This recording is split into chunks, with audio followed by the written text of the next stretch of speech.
నీకే స్తుతియు మహిమ ఘనత నీకే యుగ యుగములకు దేవుడు నీవే యుగ యుగములకు దేవుడు నీవే యుగ యుగములకు యుగ యుగములకు దేవుడు నీవే హల్లెలూయా స్తుతి మహిమా నీకే హల్లెలూయా స్తుతి మహిమ నీకే స్తుతియు మహిమా ఘనత నీకే స్తుతియు మహిమ ఘనత నీకే సర్వలోకనాథుడ సర్వశక్తివంతుడ సర్వలోకనాథుడ సర్వశక్తిమంతుడా పరిశుద్ధుడా పరిశుద్ధుడా పరిశుద్ధుడా పరిశుద్ధుడా పరిశుద్ధతలో దైవమా పరిశుద్ధతలో దైవమా పరిశుద్ధతలో దైవమా పరిశుద్ధతలో దైవమా స్తుతియు మహిమ ఘనత నీకే స్తుతియు మహిమ ఘనత నీకే యుగ యుగములకు దేవుడు నీవే యుగ యుగములకు దేవుడు నీవే అల్పుడనైనా నన్ను కరుణించి అల్పుడనైనా నన్ను కరుణించి ఇంత గొప్ప రక్షణ నాకిచ్చినావు ఇంత గొప్ప రక్షణ నాకిచ్చినావు తిరువారక్తము ప్రోక్షించినావు తిరువారక్తము ప్రోక్షించినావు సర్వ పాపముల నుండి విడిపించినావు సర్వ పాపముల నుండి విడిపించినావు స్తుతియు మహిమ ఘనత నీకే స్తుతియు మహిమ ఘనత నీకే యుగ యుగములకు దేవుడు నీవే యుగ యుగములకు దేవుడు నీవే ఆదియు అంతము లేనివాడా ఆదియు అంతము లేనివాడా సర్వకాలమునందు ఉన్నవాడా సర్వ పాపముల నుండి విడిపించువాడా జ్ఞానము నీవే మహిమయు నీవే జ్ఞానము నీవే మహిమయు నీవే కరము నీవే ఇహము నీవే పరము నీవే ఇహము నీవే స్తుతియు మహిమ ఘనత నీకే చెప్పాలి స్తుతియు మహిమ ఘనత నీకే స్తుతియు మహిమ ఘనత నీకే స్తుతియు మహిమ ఘనత నీకే యుగ యుగములకు దేవుడు నీవే యుగ యుగములకు దేవుడు నీవే యుగ యుగములకు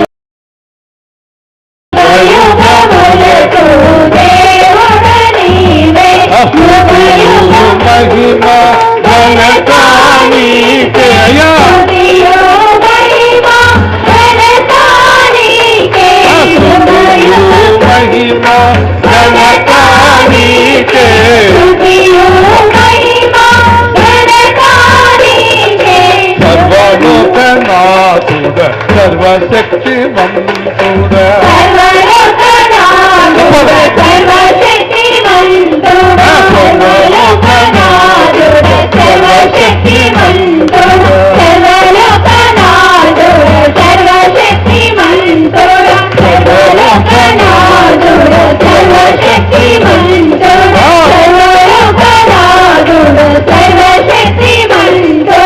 యుగ యుగములకు దేవుడు నీవే యేసు యేసు యుగ యుగములకు దేవుడు నీవే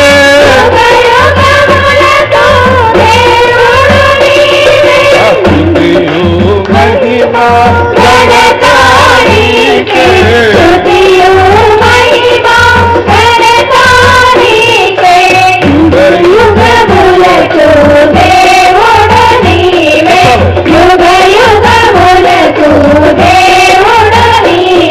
ఆరాధన స్తుతి ఆరాధన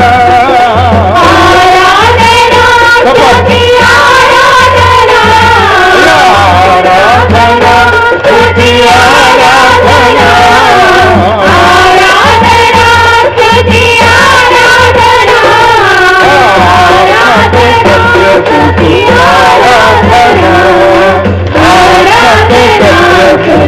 ఆరాధన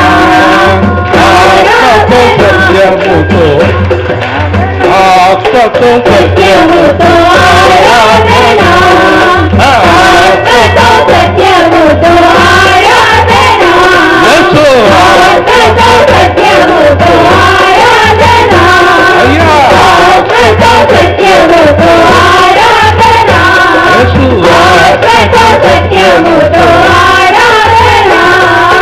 స్తుతియు మహిమ ఘనత నీకే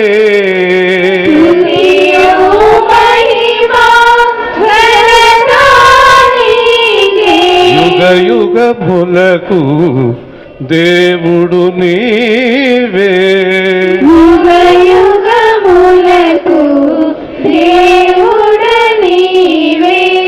శబ్దంగా కొంతసేపు ప్రార్థనలో గడుపుదాం. చక్కగా మన హృదయంలో ఉన్నదంతా దేవుడితో మాట్లాడుకుందాం. హాయిగా మనసంతా విప్పి ఏ సంకోచము సందేహము లేకుండా ప్రభుతో మాట్లాడదాం.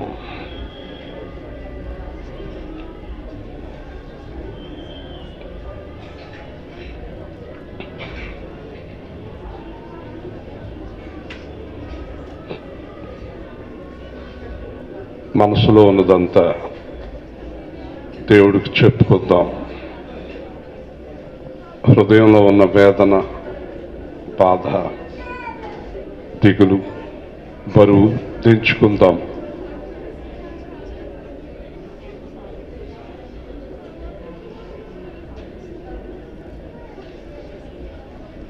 దేవునితో మాట్లాడండి, ప్రభుతో మాట్లాడండి.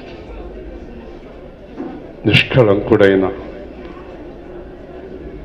అద్వితీయ కృప కలిగిన దేవుడితో మాట్లాడండి.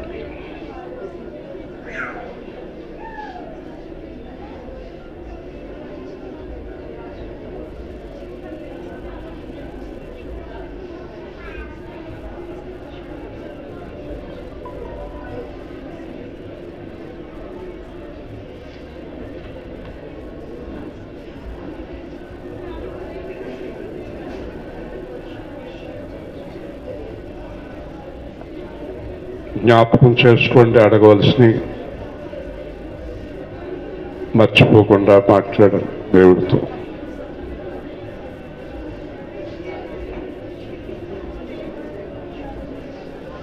ప్రభు నీ కార్యం నెరవేర్చడానికి సిద్ధంగా ఉన్నాడు. ఇచ్చిన మాట తప్పే దేవుడు కాదు. సున్నైనను పొల్లైనను తప్పదన్నాడు. ఈ లోకము గతించిపోయినా నా మాటలు గతించవు అన్నాడు. ఆయన మాట శాశ్వతమైనది. ఆయనతో మాట్లాడదాం. ఇప్పుడు మీరు ఆయనతో మాట్లాడితే తర్వాత మీతో ఆయన మాట్లాడతాడు.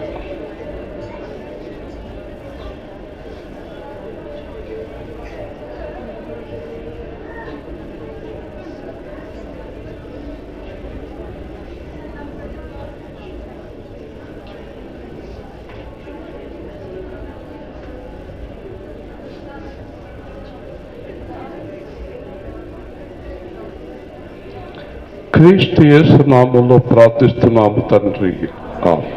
కూర్చుందాం. చూడండి, ఫ్యాన్ లేకపోతే ఎంత ప్రశాంతంగా ఉందో. గడగడగడమంట శబ్దం. ఇప్పుడు మీ శబ్దాలే వినిపిస్తాయి, ఏ శబ్దం వినపడదు. ఎవ్వరు కదలకూడదు, చూడకూడదు అటు ఇటు. కొద్ది నిమిషాలు దేవుని మాటలు వినండి. దేవుడు చేసే అద్భుత కార్యాలు గమనించండి, ఆశ్చర్య కార్యాలు గమనించండి. ఈ దేవుడు సదాకాలము మనకు దేవుడై ఉన్నాడు. మరణం వరకు మనలను నడిపించు దేవుడని ఆయనకి పేరు. చాలామంది మన జీవితాల్లోకి వచ్చారు, వెళ్ళిపోయారు. స్నేహితులు, బంధువులు, కొంతమంది వెళ్ళిపోయారు, కొంతమంది మరణించారు. కానీ దేవుడు ఎప్పుడూ ఉన్నాడు. మీకు ముందు, మీకు తర్వాత కూడా దేవుడు ఉంటాడు. అంచేత ఎప్పుడూ ఉండేటటువంటి దేవుణ్ణి మనం ఆశ్రయించాలి. ఎప్పుడూ ఉండే దేవుడి మీద ఆనుకోవాలి.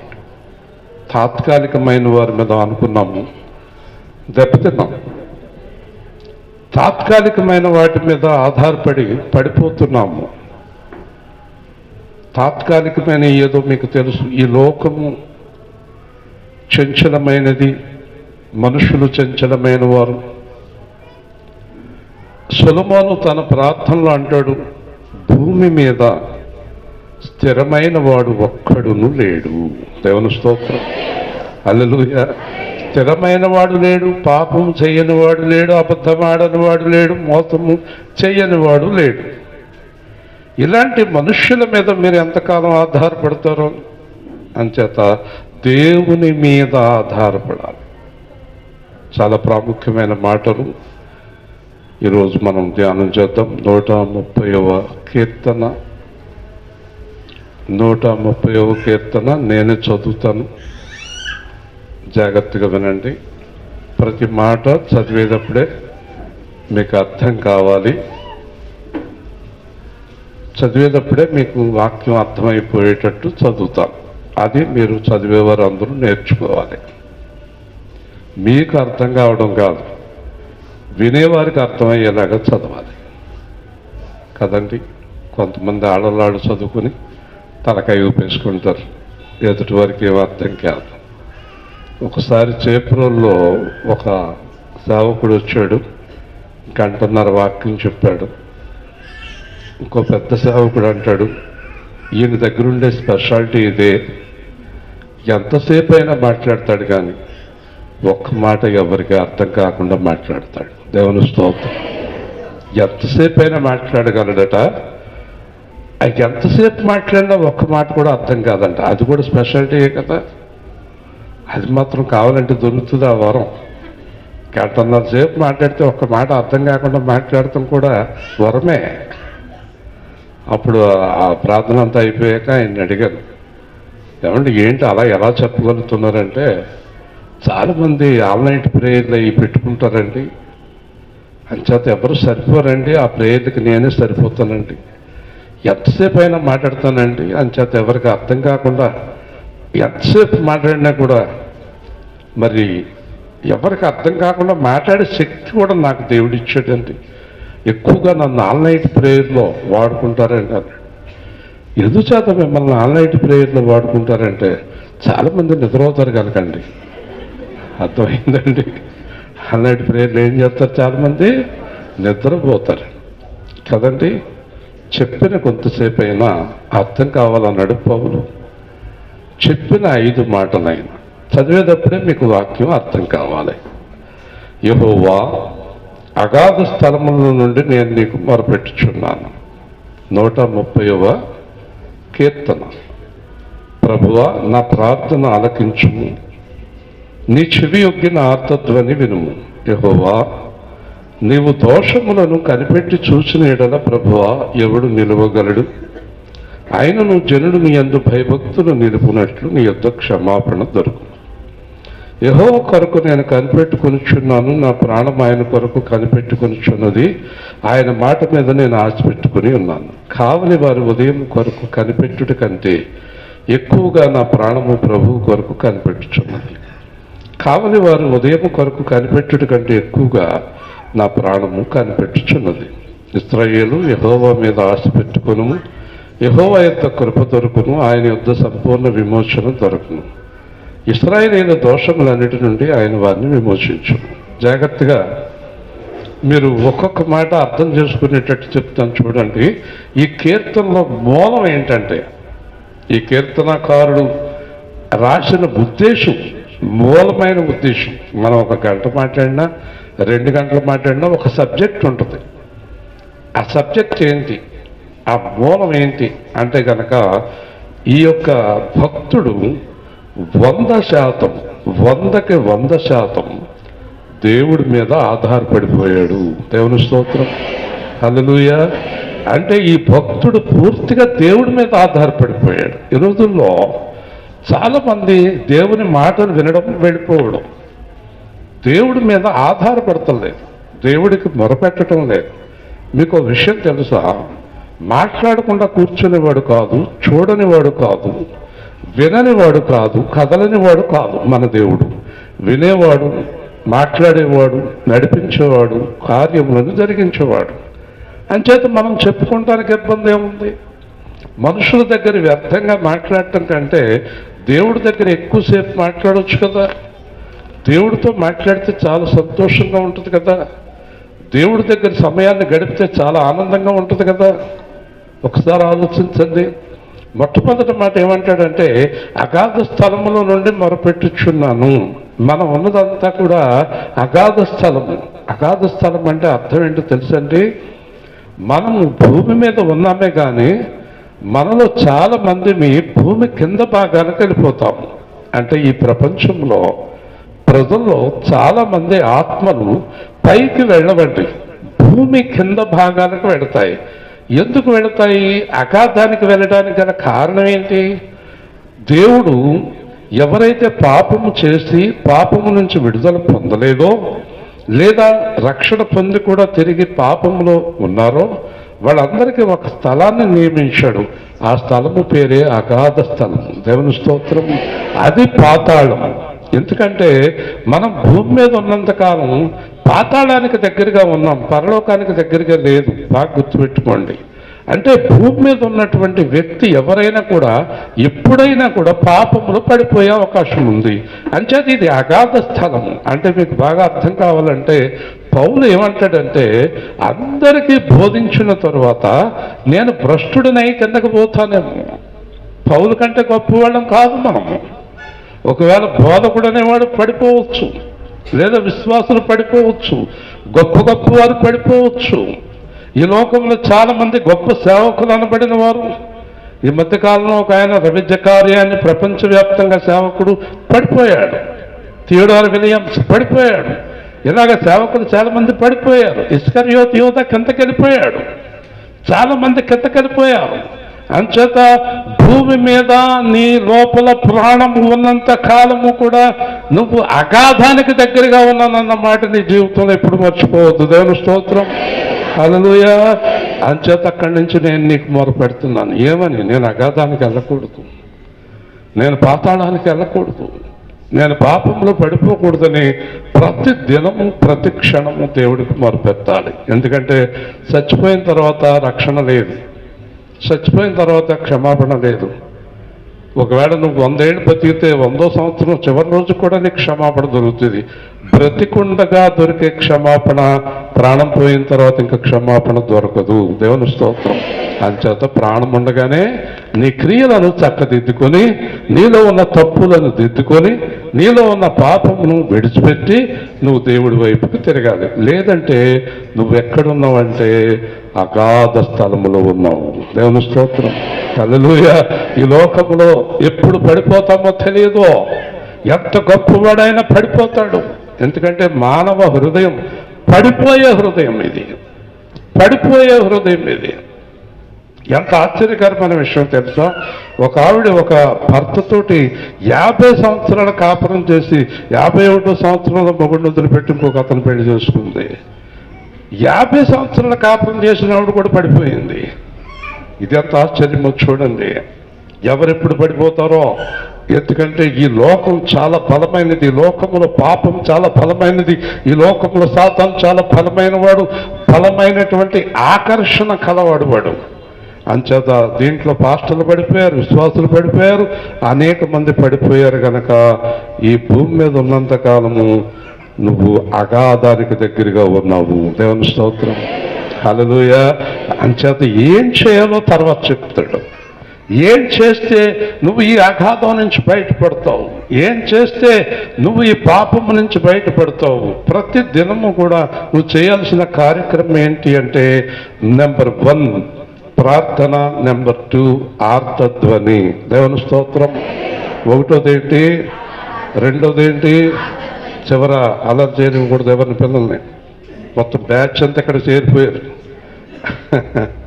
ఓకే, 1 ప్రార్థన, 2 ఆర్తధ్వని. ఎస్తేర్ గారు అనుకుంటుంది నా మనవరాలు ఎప్పుడు చేరుతుంది అక్కడ అని. అవునా? చేరుతుంది కొద్ది రోజులాగా. మొదటిది ఏంటి? ప్రార్థన, 2 ఆర్తధ్వని. మొదటిది 2 ఆర్తధ్వని. ఈ 2 ఎప్పుడు మానకూడదు నువ్వు దేవుడి దగ్గర. ప్రార్థన అంటే ప్రభువా ప్రభువా ప్రభువా నన్ను క్షమించు, పాపంలో పడకుండా నన్ను క్షమించు, ఈ లోకంలో పడకుండా నన్ను క్షమించు అనేది ప్రార్థన. ఆర్తధ్వని అంటే ప్రభువా నన్ను విడనాడకుము. దేవుని స్తోత్రం. ఈ 2 ప్రతి క్షణం జరుగుతూ ఉండాలి హృదయంలో, ప్రతి క్షణం జరుగుతూ ఉండాలి హృదయంలో. లేదా పడిపోతావు, లేదా పడిపోతావు. జాగ్రత్త సుమా. ఏ క్షణానైనా పాట పాడితే సరిపోదండి. ఇప్పుడు కూర్చుని నేను చూపిస్తాయా, నువ్వు కూర్చుని ఉంటే ఎలా అతను ఎలా కూర్చుంటాడు అది కూడా చెప్పని, అన్నీ ఫేస్బుక్లోకి వెళ్ళిపోతాయి. అర్థమవుతుందా? ప్రతి క్షణము కూడా ప్రభువా ప్రభువా అంటూ ఆర్తధ్వని చేయాలి, ప్రార్థన చేయాలి.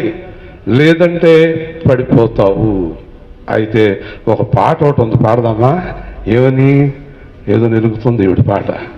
జారకుండా కాపాడు నన్ను, పడకుండా నిలబెట్టు. ఎవరు? నేను పడకుండా జారకుండా కాపాడాలా? నిన్ను నువ్వే జాగ్రత్త చేసుకోవాలి. దేవుని స్తోత్రం, హల్లెలూయా. పాపుడుగా ఉన్న కాడ ఎలా నడుస్తారు?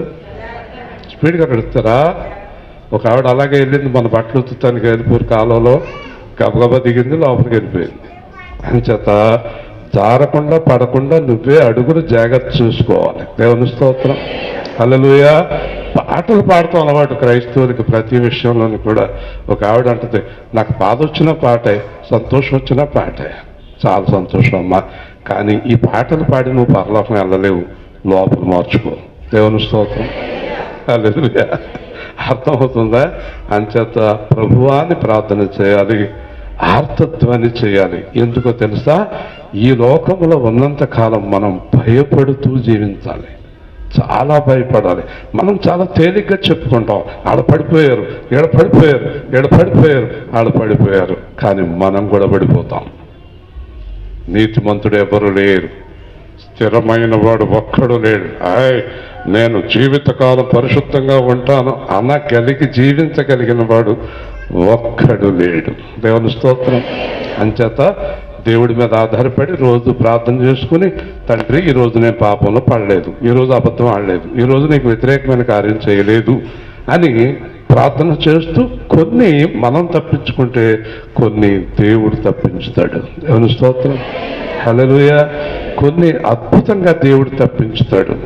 దేవుడికి ప్రార్థన చేయాలి, ఆర్తధ్వని చేయాలి. 3వ మాట చూద్దాం. యెహోవా నీవు దోషములను కనిపెట్టి చూచిన ఎడల ప్రభువా ఎవడు నిలువగలడు? దేవుని స్తోత్రం చెప్పండి. హల్లెలూయా. ఒకవేళ దేవుడు మనిషిలో తప్పు నెలకాలంటే, దేవుడు మనిషిలో తప్పు నెలకాలంటే తప్పు దొరుకుతుందా? దొరకదా? నాలో ఏ తప్పు దొరకదు అన్నవాళ్ళు నుంచోండి. ఉన్నారేటి అలాంటి వాళ్ళు? ఉన్నారేటి? ఉన్నారా? నాలో ఏ తప్పు దొరకదు దేవుడికి అనేవాళ్ళు లేరు. కానీ కొంతమంది ఉన్నారు. ఎవరున్నారు చెప్పనా? అసలు దేవుడు గురిపెట్టి నన్ను చూస్తే కనుక నాలో ఏ మంచి దొరకదు. దేవుని స్తోత్రం చెప్పండి. ఎలా చూస్తుంటే నిజమే. దేవుడు గురిపెట్టి చూస్తే కనుక చెప్పమ్మా ఏ మంచి దొరకదు, అన్నీ తప్పులే. ఆరాధకమూర్తి గారు దేవుళ్ళలోకి ఎలా వచ్చాడో తెలుసా మీకు? ఆయన సాక్ష్యం, ఆయన ఏమన్నాడు తెలుసా? సాక్ష్యంలో అసలు ఈ బైబిల్లో తప్పులు పట్టుకుందామని మొదలెట్టాడంట. ఏమని మొదలెట్టాడు? బైబిల్లో తప్పులట. బైబిల్లో నాకు చాలా జ్ఞానం ఉంది, చాలా భాషలు వచ్చు నాకు, బైబిల్లో తప్పులు పట్టుకుందామని మొదలెట్టి బైబిల్ పూర్తి అయ్యేటప్పటికి ఈయనలో తప్పులన్నీ బైబిల్ చూపించింది అన్నాడు. దేవుని స్తోత్రం చెప్పండి. హల్లెలూయా. బైబిల్లో తప్పులు ఎక్కడ ఉన్నాయి? మొన్న అక్కడ బయలుదేరాడు, ఇంకేనొచ్చాడు చాలా 4-5 సంవత్సరాల కిందట. ఏమంటే బైబిల్లో కొన్ని తప్పులు దిద్దేస్తానికే మేము కార్యక్రమం మొదలెట్టాం, ప్రార్థన చేయండి అన్నాడు. నీ మొహం నీ వల్ల ఏమవుతాను. ఇలా అంటారు ఏంటంటే మీరు అన్నాడు. 2 సంవత్సరాలు నెరికారు, ఆడకేం దొరకలేదు, వచ్చేసారు. తప్పు దొరుకుతుందా బైబిల్లో? తప్పు దొరుకుతుందా? ఏంటనుకుంటున్నావు ఇది? ఈ లోకాన పరలోకాన, ఈ లోకాన పరలోకాన మారని మాట యేసు మాట, మారని మాట యేసు మాట, భలే భలే మాట బైబిలు మాట, భలే భలే మాట యేసు మాట. నీ జీవితాన నా జీవితాన, నీ జీవితాన నా జీవితాన మారని మాట యేసు మాట, మారని మాట యేసు మాట. స్తోత్రం. మనందరం కలిసి ఇదివరకు విదేశాల్లో ఒక ఆయన చేసిన పని, గొప్ప పని చేశాడు. 2 లక్షల మంది మీటింగ్లో ఉన్నాడు. మీరు అందరూ కలిపి ఇప్పుడు ఒకళ్ళొకళ్ళు ముద్దు పెట్టుకోవాలి అన్నాడు. అంటున్నారు అందరూ. ఒకళ్ళొకళ్ళు ముద్దు పెట్టుకుంటే జనం అందరూ లేచారు. లేచిన తర్వాత నేను 1, 2, 3 అన్న తర్వాత మీరు ముద్దు పెట్టుకోవాలి అన్నాడు. అప్పుడు వాళ్ళందరూ రెడీగా ఉన్నారండి ఒకళ్ళొకళ్ళు ముద్దు పెట్టుకుంటాకే. అప్పుడు ఆయన అన్నాడు, లేచిన తర్వాత మీరందరూ ఒకళ్ళొకళ్ళు కాదు యేసుని ముద్దు పెట్టుకోవాలన్నాడు. దేవుని స్తోత్రం. ఇదేంటి ఇలా మార్చేసాడు ఈయనని. సరే, చాలామందికి అనుమానంగా ఉంది, యేసుని ఎలా ముద్దు పెట్టుకోవాలి, యేసు ఎలా దొరుకుతాడు అని అందరూ ఎదురు చూస్తున్నారు. ఆ గొప్ప సేవకుడు అన్నాడు, మీరు మీ బైబిల్ చేతితో పట్టుకోండి. పట్టుకున్నారు. వాక్యం తీయండి, యోహాను సువార్త అన్నాడు. తీశాడు. 1వ అధ్యాయం చదవండి అన్నాడు. ఆది యందు వాక్యం ఉండను, మీరందరూ వాక్యాన్ని ముద్దు పెట్టుకోండి అన్నాడు. గట్టిగా దేవుని స్తోత్రం చెప్పండి. హల్లెలూయా. మనిషిని ముద్దు పెట్టుకుంటే లేనిపోని రోగాలు వస్తాయి, అంతేగాని ఏం వస్తుంది చెప్పండి? మనం అందరం కలిసి ఎవరిని ముద్దు పెట్టుకోవాలట? జీవ గ్రంథములోని జీవ వాక్యాన్ని. దేవుని స్తోత్రం చెప్పండి. వాక్యాన్ని గుర్తుపెట్టుకోండి అనేటప్పటికి అందరూ తప్పట్లు కొట్టేసి ఆ సేవకుడి దగ్గర ఎంతో సంతోషం అయిపోయింది అందరికీ కూడా. ఎందుకంటే వాక్యాన్ని ముద్దు పెట్టుకుంటే ఎవరిని ముద్దు పెట్టుకున్నట్టు? యేసయ్యను ముద్దు పెట్టుకున్నట్టు. దేవుని స్తోత్రం. హల్లెలూయా. ఈ వాక్యాన్ని రోజు ముద్దు పెట్టుకుంటాను పొద్దున్నే నేను. ఎందుకంటే ఈ వాక్యము నన్ను ప్రాణముతో కాపాడింది, నా కుటుంబాన్ని కాపాడుతుంది, మాకు ఆహారం పెడుతుంది, మమ్మల్ని నడిపిస్తుంది, ఇంత గొప్ప సంఘాన్ని ఇచ్చింది, సువార్తనిచ్చింది. ఈ వాక్యమే నా జీవితాన్ని నిలబెట్టింది. దేవుని స్తోత్రం. హల్లెలూయా. నేను ఇది పట్టుకుని ఎక్కడికైనా వెళ్ళిపోతాను హాయిగా. ఇదివరకు పెద్ద బ్యాగ్ సర్దుకుని ఆ బ్యాగులో డబ్బులు పెట్టుకుని కారు వేసుకుని ఏదో రకరకాలుగా వెళ్ళేవాడిని. ఇప్పుడు ఏం సర్దుకునే పని లేదు. ఈ బైబిల్ చేతితో పట్టుకుని ఎంత దూరమైనా వెళ్ళిపోతాను. దేవుని స్తోత్రం చెప్పండి. హల్లెలూయా. అంచేత మీరు వాక్యాన్ని రోజు ముద్దు పెట్టుకోండి. అంటే అర్థం ముద్దు పెట్టుకుని చదువుతూ మానేమని కాదు, బాగా చదివి లోపలికి తీసుకోండి. మీరు ముద్దు పెట్టుకున్న వాక్యాన్ని బాగా చదవండి. దేవుని స్తోత్రం. హల్లెలూయా. సియోను పర్వతం మీద నా కుమారుణ్ణి ఆశీర్వదం చేశాను, మీరందరూ నా కుమారుణ్ణి ముద్దు పెట్టుకోండి అన్నాడు కీర్తన గ్రంథంలో. దేవుని స్తోత్రం. నా కుమారుణ్ణి ముద్దు పెట్టుకోనని ఎడల మీరు నశింతురు అన్నాడు. చదవండి, అది మొదటి కీర్తనలో ఉంది. చక్కని మాట, చదివితే చాలా బాగుంటుంది. అందరం చదువుదాం. మనం చెప్పుకునే కంటే చూడండి, కీర్తన గ్రంథం 2వ అధ్యాయం, కీర్తన గ్రంథం 2వ అధ్యాయం 12వ వచనము చదువుతున్నాను. చూడండి, కీర్తన గ్రంథం 2వ అధ్యాయం 12వ వచనము. ఆయన కోపము త్వరగా రగులుకొనును, కుమారుని ముద్దు పెట్టుకుని లేని ఎడల ఆయన కోపించును, అప్పుడు మీరు త్రోవ తప్పి నశించెదరు. ఆయనను ఆశ్రయించు వారందరూ ధన్యులు. దేవుని స్తోత్రం. ఎవరిని ముద్దు పెట్టుకోమంటున్నాడు? వాళ్ళ అబ్బాయిని. ఒకరోజు కావాలి నన్ను వాక్యం చెప్పడానికి కేకేసింది. క్రిస్మస్ ఆరాధనలో వెళ్ళాను. అప్పుడు ఒక ఉయ్యాలోటి పెట్టారు. వాళ్ళు జోలపాడన నా బాలయేసు. ఇలాంటి సంఘాన్ని పంపించేవేంటి ప్రభు అంటే, ఇలాంటి భయంకరమైన కూడా ఉంటారు చూస్తామని. అంచేత ఉయ్యాలు అది అక్కర్లేదు ఆయనకి. ఆయన ఇప్పుడు చాలా పెద్ద, ఆయన మహావృద్ధుడు. దేవుని స్తోత్రం. గుర్తు పెట్టుకుంటాం అంటే ఆయన్ని కాదు, వాక్యాన్ని. దేవుని స్తోత్రం. హల్లెలూయా. అంచేత ఇక్కడ చూస్తే, నువ్వు నా దోషములను కనిపెట్టి చూసిన ఎడల ఎవరు నిలవగలరు? ఎవరైనా నిలుస్తారండి? చెప్పాలి. ఎవరైనా మన పాపాలు దోషాలు లెక్క వేసి దేవుడు చూస్తే ఎవరైనా ఒక్కరైనా పరలోకం వెళ్ళగలరా? చెప్పాలి అందరూ గట్టిగా. ఎవ్వరు వెళ్ళలేరు. అది మనందరికీ తెలుసు. దేవుని స్తోత్రం. ఎవ్వరు వెళ్ళలేరు. కానీ అందరూ పరలోకం వెళ్ళాలి. ఎలాగెళ్తారు అనేది ఆన్సర్ ఉంది అక్కడ. ఇక ఏముంది? ఆయనను జనులు నీ యందు భయభక్తులు నిలుపునట్లు నీ యొద్ద క్షమాపణ దొరుకును. దేవుని స్తోత్రం చెప్పండి. హల్లెలూయా. అమ్మగారు ఎలా చూడండి, వాక్యం వినండి. నీ యొద్ద క్షమాపణ దొరుకును. క్రైస్తవులకు ఉన్న గొప్ప భాగ్యం ఏంటంటే, యేసు ప్రభువు నమ్ముకున్న వారికి ఉన్న గొప్ప భాగ్యం ఏంటంటే, మన దగ్గర దోషాలున్నాయి, తప్పులున్నాయి. ప్రతి ఉదయం ప్రతి రాత్రి దేవుడి దగ్గర మన దోషాలు ఒప్పుకున్నప్పుడు, మన యొక్క అతిక్రమాలు ఒప్పుకున్నప్పుడు, ప్రతి దినము మనం బ్రతికున్నంత కాలం క్షమించే దేవుడుగా ఉన్నాడు. దేవుని స్తోత్రం. క్షమించి నిన్ను పరలోకానికి తీసుకెళ్తాడు. ఈ విషయంలో చాలా మంది తప్పటడుగు వేస్తున్నారు. ఆ తప్పటడుగు ఏంటంటే, ఇది ఇంకొక రకంగా తీసుకుంటున్నారు. ఏంటంటే, పాపాలు చేయటం క్షమించమని అడగటం, పాపాలు చేయటం క్షమించమని అడగటం. ఆ చేత దేవుడు ఏం చేశాడంటే, ఆ యొక్క హెబ్రీ 10లో ఒక గొప్ప మాట రాయించాడు. అదేంటంటే, బుద్ధిపూర్వకముగా చేసిన పాపములను దేవుడు క్షమించడు. దేవుని స్తోత్రం. హల్లెలూయా. బుద్ధిపూర్వకంగా అంటే ఏంటి చెప్పండి? ఇది తీసుకుని కొడితే ఏమవుతుంది? తల పగులుతుంది.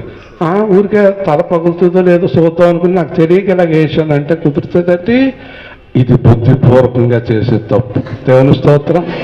మీకు తెలియకుండా జరిగిపోయిన తప్పు, అనుకోకుండా జరిగిపోయిన తప్పులు, మీకు సంబంధం లేకుండా జరుగుతున్న తప్పులు దేవుడు క్షమిస్తాడు. కానీ బుద్ధిపూర్వకంగా కావాలని చేసే పాపాలను దేవుడు క్షమించడు. దేవుని స్తోత్రం. అంచేత దేవుడి దగ్గర క్షమాపణ దొరుకుతుంది కనుక మనం పరలోకం వెళ్తాం. ఒకవేళ దేవుడి దగ్గర క్షమాపణ దొరకలేదనుకోండి, మనం ఎక్కడికి వెళ్తామండి? ఇప్పుడు చెప్పాను కదా, అగాధ స్థలముల్లోనికి. హల్లెలూయా. ఎక్కడికి వెళ్తామండి? అగాధ స్థలములలోనికి వెళతాము. అర్థమవుతుంది మీకు అందరికీ? అంచేత పాపము ఎడల మనము చాలా భయం కలిగి ఉండాలి. పాపానికి చాలా దూరంగా పారిపోవాలి. కొంతమంది ఒక మాట అడిగారు నన్ను, అదేంటంటే క్షమించబడే పాపము, క్షమించరాని పాపము. క్షమించబడే పాపము, క్షమించరాని పాపము అంటే అర్థం ఏంటండి? మాకు అర్థం కాలేదని కొంతమంది నాకు ప్రశ్న వేశారు. అంటే కొన్ని పాపాలు క్షమిస్తాడంట, కొన్ని పాపాలు క్షమించడంట. బైబిల్లో చాలా స్పష్టంగా ఉన్నాయి. ఆయన్ని చెప్పడానికి ఇప్పుడు సమయం లేదు, కానీ ఏది క్షమిస్తాడు, ఏది క్షమించడు అనే దానికి చక్కని అర్థము మనకి ఎప్పుడూ తెలిసిపోయింది. అయినా మీకు కావాలంటే చెప్తాను. ఇప్పుడు కావాలని చేసే పాపాలను క్షమించడు, అనుకోకుండా జరిగే పాపాలను క్షమిస్తాడు. దేవుని స్తోత్రం, హల్లెలూయా చెప్పండి. అంతే, దానికి అర్థం అదే. అంచేత చాలా జాగ్రత్తగా ఉండండి. తెలియకుండా ఇప్పుడు ఎవరో కేకేశ్వర్ నన్ను, అయ్యా ఇక్కడ సంతకం పెట్టండి అన్నారు, నేను సంతకం పెట్టేశాను. తీరా చూస్తే అది ఎవరినో మోసం చేయటానికి సంతకం, దాంట్లోంచి దేవుడు తప్పిస్తాడు. అంచేత చాలా విషయాలు మనకు తెలియకుండా జరగవచ్చు. అలాంటి వాటిని దేవుడు క్షమిస్తాడు. కావాలని దర్జాగా వెళ్ళి చేసే పాపాలన్నీ కూడా అగాధంలోకి తీసుకెళ్ళిపోతాయి. దేవుని స్తోత్రం, హల్లెలూయా. అంచేత ఆయన యొద్ద మనకు క్షమాపణ దొరకును. 5వ వచనం చూస్తే, యెహోవా నీ కొరకు నేను కనిపెట్టుచున్నాను. 1 కనిపెట్టుచున్నాను, 2 నా ప్రాణం ఆయన కొరకు కనిపెట్టుచున్నది, 3 నేను ఆయన మాట మీద ఆశ పెట్టుకునిచున్నాను. ఈ 3 మీరు జాగ్రత్తగా వినండి. ఇది చాలా జాగ్రత్తగా వినాలి. ఈ 3 మాటలు కూడా. మొట్టమొదటి ఏంటంటే, నేను నీ కొరకు కనిపెట్టుకొనుచున్నాను. నేను నీ కొరకు కనిపెట్టుచున్నాను అనే మాటకి మీకు చక్కని అర్థం ఒకటి చెప్తాను. దావీదు ఏ తప్పు చేయలేదు, దావీదు ఏ మోసము చేయలేదు, కానీ అనవసరంగా సౌలు పగపట్టాడు దావీదు మీద. దావీదు అల్లుడి మీద పగపట్టాడు. దావీదు దగ్గర ఏ దోషము లేదు. దావీదు దేవుడికి ప్రార్థన చేశాడు, అయ్యా నా దగ్గర ఏ దోషము లేకుండా నిష్కారణంగా నన్ను తరుముతున్నాడు, నిష్కారణంగా నన్ను బాధపెడుతున్నాడు, నిష్కారణంగా నన్ను చంపాలని చూస్తున్నాడు అని దావీదు దేవుడి దగ్గర మొరపెట్టాడు. అంటే సౌలు రోజు దావీదుని నిలుపుతున్నాడు, ఎప్పుడు దొరికితే అప్పుడు వేసేద్దామని చూస్తున్నాడు. కానీ సౌలే దావీదుకు దొరికాడు. అందరూ దేవుని స్తోత్రం చెప్పండి, హల్లెలూయా. కానీ దావీదు దేవుడి కొరకు కనిపెడుతున్నాడు. సౌలుని చంపడు. సౌలుని చంపే అవకాశం వచ్చింది, చంపలేదు. దేవుడి కొరకు కనిపెట్టాడు. మీరు కూడా మీ జీవితంలో చాలా విషయాల్లో మీ సొంత నిర్ణయాలు తీసుకోకుండా దేవుడి కార్యం కొరకు కనిపెట్టాలి. దేవుని కార్యము చాలా ఆలస్యమైనా కూడా దేవుడి కార్యం కొరకు కనిపెట్టాలి. దావీదు దేవుడా దేవుడా దేవుడా దేవుడా దేవుడా దేవుడా అంటున్నాడు. ఒక రోజున దావీదుతో దేవుడు అన్నాడు, నిన్ను చంప వెతకుచున్న సౌలుని నేను చంపివేసి తిని అన్నాడు. గట్టిగా దేవుని స్తోత్రం, హల్లెలూయా చెప్పాలి, గట్టిగా చెప్పాలి. అంచేత దేవుడి కొరకు కనిపెట్టాలి. నువ్వు మొదటి మాట, నువ్వు దేవుడి కొరకు కనిపెట్టాలి, దేవుడి కార్యం కొరకు కనిపెట్టాలి. తొందరపడి నువ్వు మాట్లాడకూడదు, తొందరపడి నువ్వేమి చేయకూడదు. ఇది మొదటిది. నేను దేవుడి కొరకు కనిపెట్టుచున్నాను, నా ప్రాణము ఆయన కొరకు కనిపెట్టుచున్నది. కనిపెడటంలో, ప్రార్థన చేయటంలో అన్నిట్లోనూ కూడా ప్రాణం ఇంక్లూడ్ అయింది. అంటే పెదవుల ప్రార్థన కాదు, లోపల నుంచి వస్తుంది. యేసు ప్రభు గెత్సెమనే తోటలో ప్రార్థన చేశాడు, చెమట రక్తముగా మారింది. అలాంటి ప్రార్థన ఎవరు చేయలేకపోతున్నారు. ఈయన ప్రాణముతోటి ప్రార్థన చేస్తున్నాడు. ఆయన ప్రాణం ఆయన మీద ఆధారపడి ఉంది. దావీదు యొక్క ప్రాణము దేవుడి మీద ఆధారపడి ఉంది. మనం చాలాసార్లు చాలా మందితోటి కొన్ని మాటలు చెప్పుంటామా? ఏమ్మా కావలపురం ఆవిడే ఇల్లు సర్దుకోవాలా, సమయం చెప్తే కాదంటాం ఏంటమ్మా నువ్వు? ఏంటి ఇల్లు సర్దేది? ఎందుకన్నా తెలుసా, నా ప్రాణమంతా నువ్వే అని మీ అమ్మాయితో అంటావా, నీ మనవరాలతో అంటావా? అమ్మ ఇక్కడ ఉన్నవాళ్ళు అందరూ ఎవరితోటి డాడీ నా ప్రాణం నువ్వే అంటావా? అనలేదా? మీరు చాలామందితోటి అవసరమైతే మీకోసం ప్రాణం ఇచ్చేస్తానని అనలేదండి? అన్నారా? అనలేదా? అంటారు. కానీ దావీదు లేదా పౌలు మీ ఎవ్వరి కోసం ప్రాణం ఇవ్వరు, ఆయన కోసం ప్రాణం ఇస్తారు. దేవుని స్తోత్రం. మీరు నీ కూతురు కోసం, నీ కొడుకు కోసం, నువ్వు ప్రేమించేవాడి కోసం, మీ చుట్టాల కోసం, నీ మొగుడు కోసం, నీ పెళ్ళం కోసం ప్రాణం ఇస్తే అగాధ స్థలానికి వెళ్తావు. ఎక్కడికి వెళ్తావు చెప్పండి? దేవుడి కొరకు ప్రాణం ఇస్తే. చూసారండి, ఎవడైనను తన కొరకు ప్రాణము పోగొట్టుకొనినా ప్రయోజనము లేదు, నా కొరకు ప్రాణం పోగొట్టుకున్నవాడు తిరిగి దానిని పొందుకొనును. హల్లెలూయా, దేవుని స్తోత్రం చెప్పండి. మీరందరూ ఇప్పటికి చాలా మందికి వాగ్దానాలు చేసేసి ఉంటారు, నా ప్రాణం నువ్వే.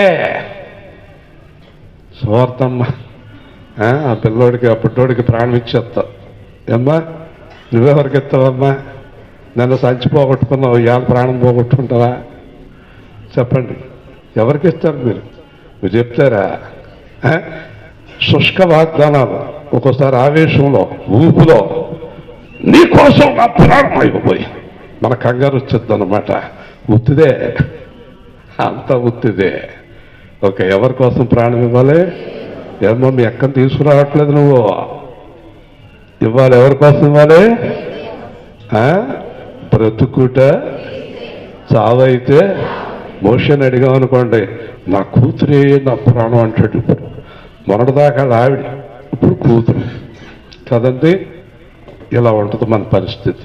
కానీ నా ప్రాణము ఆయన కొరకు ఎదురు చూస్తున్నది. దేవుని స్తోత్రం. ఇప్పుడు చూసారా, దేవుడి కొరకు కనిపెట్టాడు, ప్రాణం కూడా దేవుడి మీద ఆధారపడి ఉంది. మూడవది చాలా గొప్ప మాట అండి.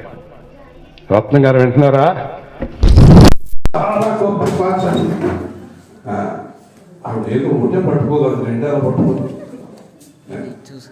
ఓకే చెప్పాలి. అందరూ కూడా జాగ్రత్తగా వినండి, పర్లేదు, దాన్ని పట్టించుకోకండి. అది మళ్ళీ అడసారి చేస్తాం. మహాబలవంతుడు చుంచున్నాడు ఇక్కడ, అది ఏమి మళ్ళీ ఎలాంటి ఇబ్బంది కలగదు మనకి. దేవుని స్తోత్రం. హల్లెలూయా. అందరూ కలిసి నాతో ఈ మాట చెప్పండి. చెప్పండి.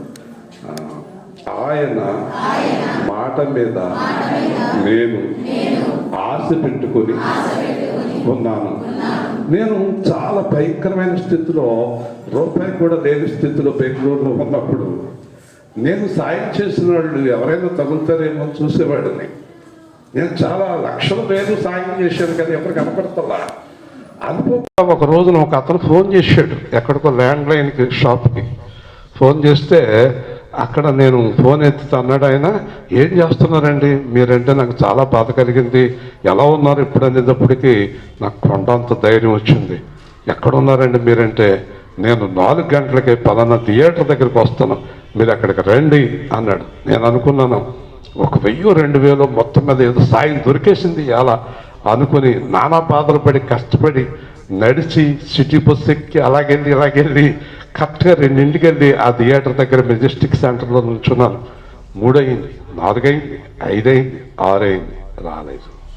మీకు ఎందుకు చెప్తున్నానంటే, నేను తెలియక ప్రభులోకి రాకముందు చాలా మంది మీద ఆశ పెట్టుకునేవాడిని, చాలా మంది మాటల మీద ఆశ పెట్టుకునేవాడిని. మీరు కూడా చాలా మంది మాటల మీద ఆశ పెట్టుకునే వారు ఇంకా ఉన్నారేమో. నేను ఈరోజు ప్రకటిస్తున్నాను, యేసుక్రీస్తు యొక్క ఆత్మతో ప్రకటిస్తున్నాను, మీరు దేవుని వాక్యం మీద తప్ప ఎవ్వరి మాట మీద ఆధారపడొద్దు. గట్టిగా దేవుని స్తోత్రం. హల్లెలూయా. ఎవ్వరి మాట మీద ఆధారపడొద్దు. భర్త కానీ, భార్య కానీ, పిల్లలు కానీ, తల్లి కానీ, తండ్రి కానీ, పాస్టర్ కానీ, ఎవరైనా అయిపోనివ్వండి.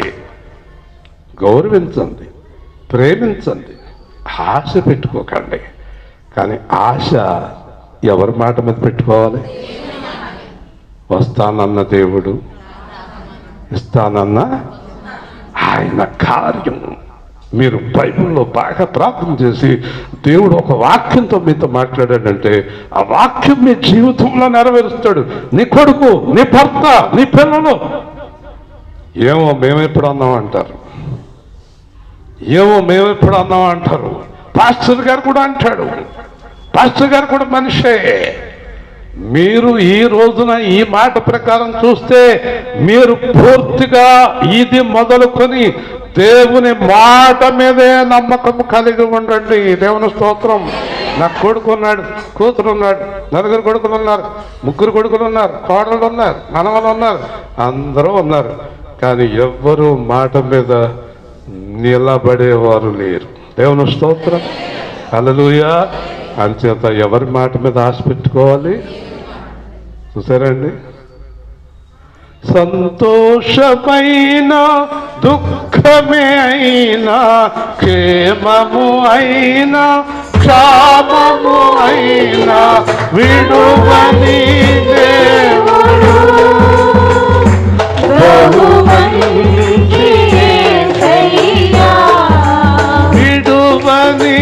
దేవుడు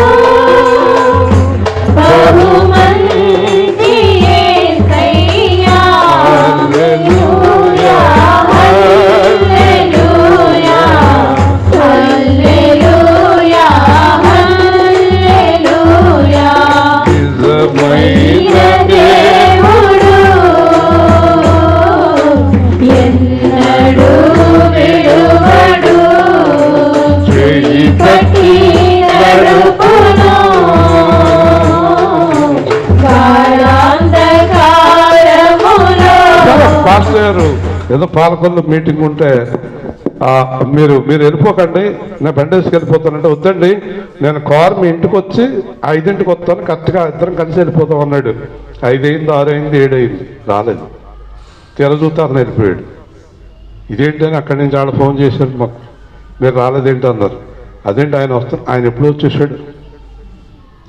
వచ్చేసాడు అన్నాడు.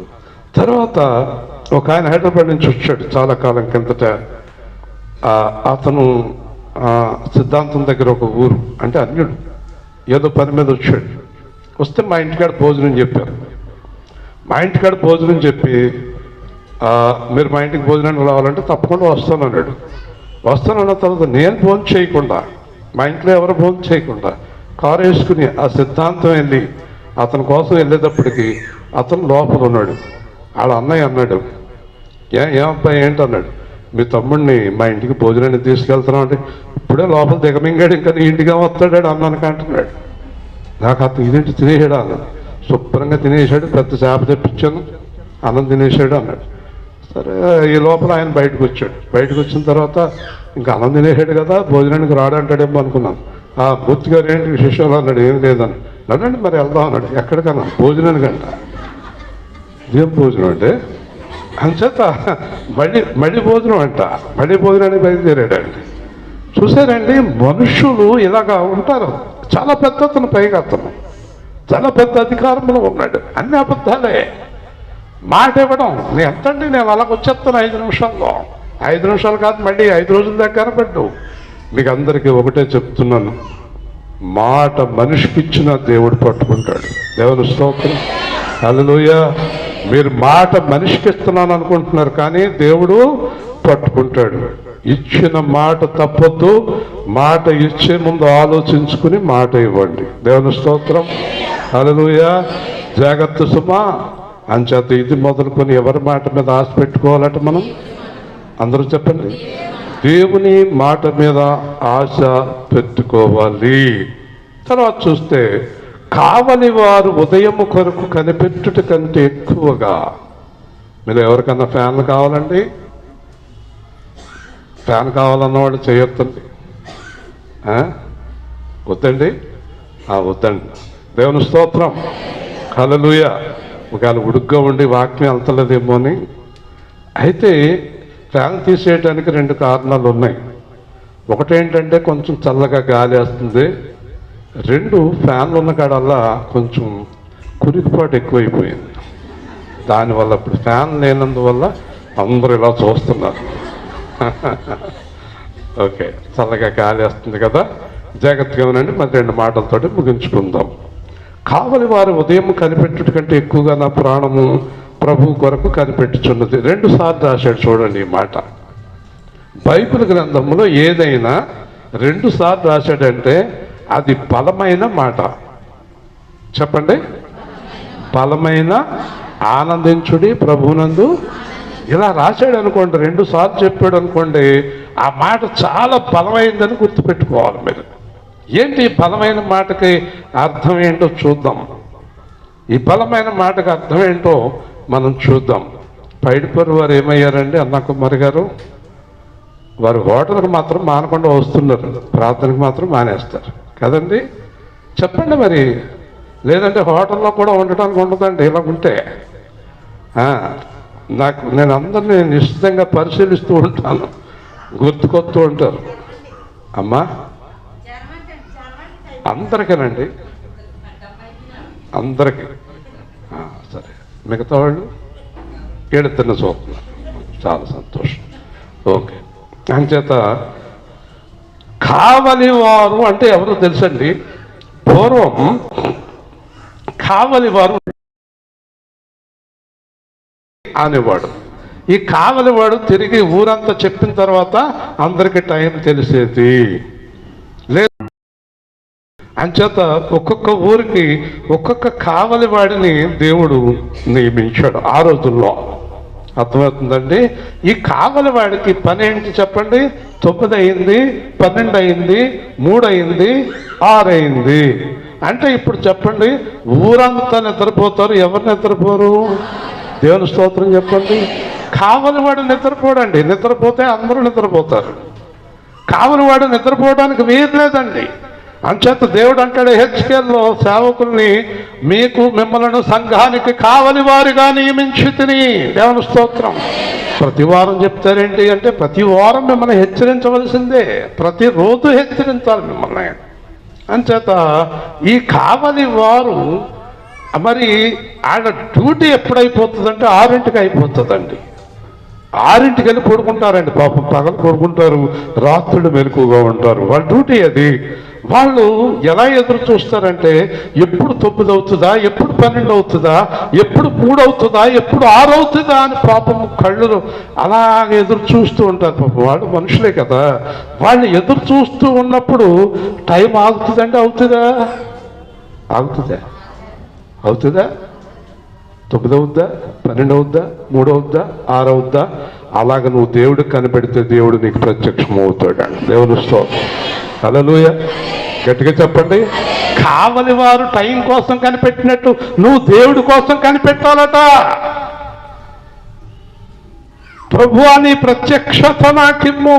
మీ అందరి హృదయము కూడా ఈ కీర్తన గ్రంథం ప్రకారం దేవుడి మీద పూర్తిగా మమేకమైపోవాలి. డబ్బుల మీద, వ్యాపారాల మీద, మనుషుల మీద కాదండి. దేవుడితో మీ హృదయం ఏకమైపోవాలి. అలా ఏకమైపోయినప్పుడు ఎలాగైతే 6 గంటలు అవుతుందో, ఎలాగైతే ఖచ్చితంగా సూర్యుడు వస్తాడో అంత ఖచ్చితంగా దేవుడు వస్తాడు నీ దగ్గరికి. దేవుని స్తోత్రం. హల్లెలూయా, హల్లెలూయా.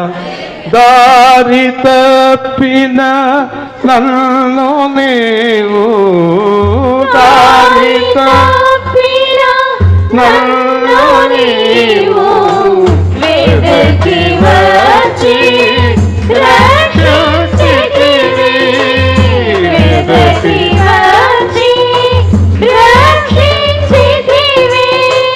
నిత్య జీవము ఇచ్చిన దేవా, నిత్య జీవము ఇచ్చిన దేవా, నీవే నా మంచి కాపరి, నీవే నా మంచి కాపరి. దేవుని స్తోత్రం. ఖచ్చితంగా ఆయన వచ్చినప్పుడు మనందరినీ తీసుకెళ్తాడు పరలోకానికి.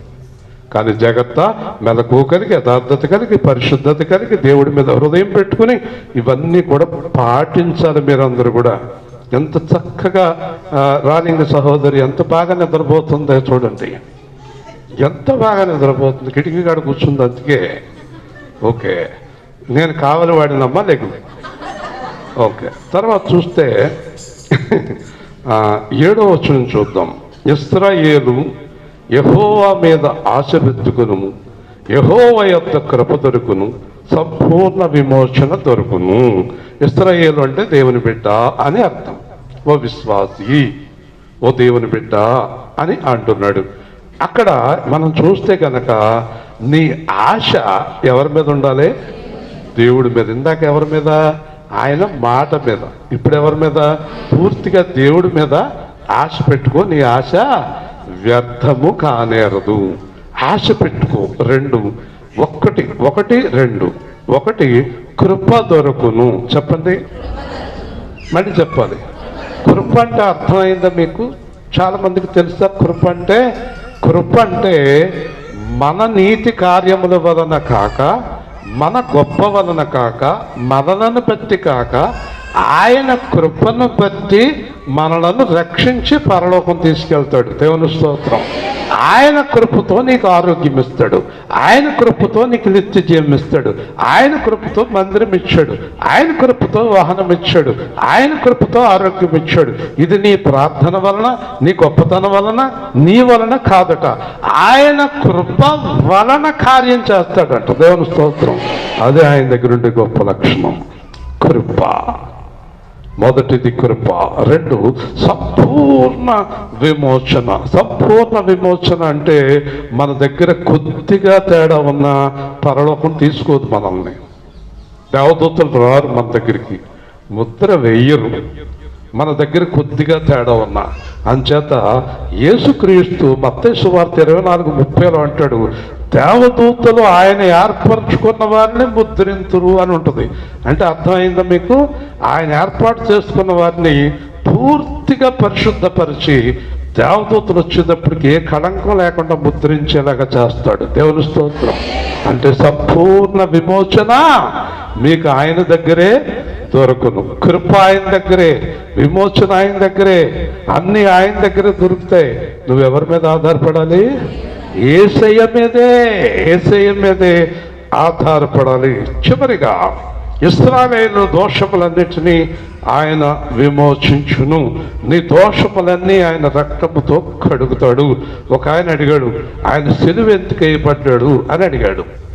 ఇంకొక ఆయన దైవజనుడు సమాధానం చెప్తున్నాడు, ఆయన సిలువ వేయబడిన స్థలము చూసారా మీరు? గొల్గొతా కొండ. ఓకే, ఆయన సిలువలో ఆయన పరీక్షించారా?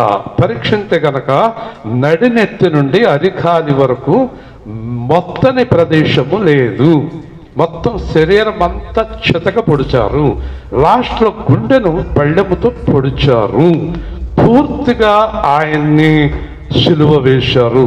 ఎందుకు వేశారో తెలుసా?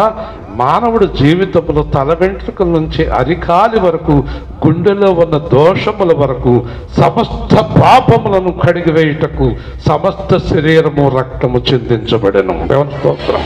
హల్లెలూయా. అంచేత యేసు ప్రభు నిన్ను ఎలా విమోచించాడంటే సంపూర్ణ విమోచన, సంపూర్ణ విమోచన. ఎంత ఘోర పాపినైనా చేర్చునామము, వాక్యమై జీవమై ఉన్న నామము, సిలువయందు ప్రేమ త్యాగం సాటి చెప్పిన నామము, అదే అదే యేసునామము. దేవుని స్తోత్రం. హల్లెలూయా. యేసు ప్రభు దగ్గరే నీకు సంపూర్ణ విమోచన దొరుకుతుంది. కనుక నీ ప్రాణము, నీ హృదయం, నీ జీవము, నీ ఆత్మ, నీ శరీరము పూర్తిగా ఆయనకు అంకితమి. ఆయన మీద ఆధారపడు, ఆయనకు వ్యతిరేకమైన కార్యాలు చేయకు. సంపూర్ణముగా నువ్వు దేవుడి మీద ఆధారపడు. నీకు సంపూర్ణ విమోచన, సంపూర్ణ రక్షణ, పరలోక జీవము దొరుకుతుంది. ప్రార్థన చేసుకుందాం. లేకు స్టేఫన్, లేకు. టైం అయింది, లేకు. బ్రహ్మాండంగా నిద్రపోయాడు. కళ్ళు మూసుకోండి, ప్రార్థన చేసుకుందాం. ప్రతి ఒక్కళ్ళు ప్రార్థన. సంపూర్ణ విమోచన, సంపూర్ణ విడుదల, సంపూర్ణ కృప, సంపూర్ణ ఆశీర్వాదము, సంపూర్ణ జీవము అనుగ్రహించు దేవుడు అయిన యేసు, నీ నామానికి మహిమ చెల్లిస్తూ ఉన్నాం. జీవం గల దేవుడు అయిన ప్రభువా, నీ సన్నిధి మాకు దయచేయమని, నీ ఆత్మను మాకు దయచేయమని, మీ కృపను మాకు అనుగ్రహించమని తండ్రి, మీ మాట మీద ఆశ పెట్టుకుని మీతో కలిసి జీవించే కృప అనుగ్రహించమని. లోకములో ఎవరి మాట నమ్మినా పడిపోవచ్చు, నీ మాట మీద ఆధారపడిన వారు పడిపోరు నాయన. నీ మాట ఎంత గొప్పదో, నీ కృప అంత గొప్పది. నీ సత్యం అంత గొప్పది, నీ రక్షణ అంత గొప్పది, నీ కార్యములు అంత గొప్పవి. మీ పరిశుద్ధాత్మ శక్తితో, మీ బలమైన ఆత్మతో మీ కార్యములు జరిగించి నామానికి మహిమ తెచ్చుకోమని 1వ తారీఖు నుంచి ప్రారంభమయ్యేటటువంటి క్రిస్మస్ ఆరాధనలు 2వ తారీఖు ప్రభు బలతో ముగిసే వరకు ఎలాంటి ఆటంకాల అభ్యంతరాలు లేకుండా మీ సహాయం అనుగ్రహించమని, మీ దీవెన దయచేయమని, పిల్లలను పెద్దలను అందరిని క్షేమంగా కాపాడమని, 1వ తారీఖు నుంచి 2వ తారీఖు వరకు వాతావరణాన్ని మీ స్వాధీనంలో ఉంచుకోమని, అన్ని కార్యాలు మీ ఆత్మతో బలపరచమని యేసుక్రీస్తు నామములో ప్రార్థిస్తున్నాము తండ్రి, ఆమేన్. చాలా ముఖ్యమైన విషయాలు బాగా గుర్తుపెట్టుకోండి. ఇవన్నీ కూడా మరి